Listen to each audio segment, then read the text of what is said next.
दमानी नगर इथं रेल्वे पूल पाडण्यासाठी पहिल्या दिवसासाठी तयारी सुरू करण्यात आली आहे. दिल्लीतील ठेकेदारास याची जबाबदारी देण्यात आली आहे. यासाठी 200 टन क्षमता असलेले 3 क्रेन, 15हून अधिक कटर, 15 JCB सह 100हून अधिक कर्मचारी व अधिकारी तैनात करण्यात येणार आहेत.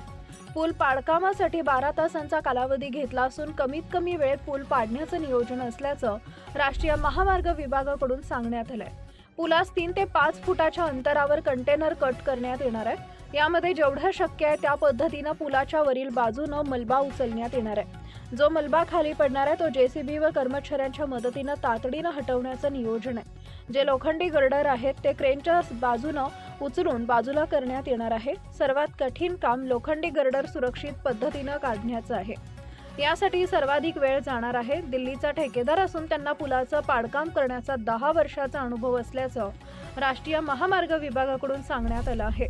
पुलाचं पाडकाम करताना पुलाखाली रेल्वे रूळ व सिग्नल यंत्रणेस कोणतीही बाधा पोहोचणार नाही याची काळजी घेतली जाणार आहे. पुलाचा मलबा पडू नये यासाठी पुलाखाली फ्लायओव्हर उभारण्यात येणार आहे. जो मलबा रुळावर पडण्याऐवजी तो फ्लायओव्हरवर पडेल.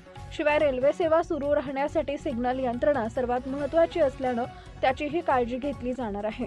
पुलाखाली असलेले रेल्वेचे उच्च दाब केबल वायरिंग त्याच दिवशी तात्पुरत्या स्वरूपात काढण्यात येणार असल्याचे रेल्वे विभागाकडून सांगण्यात आले.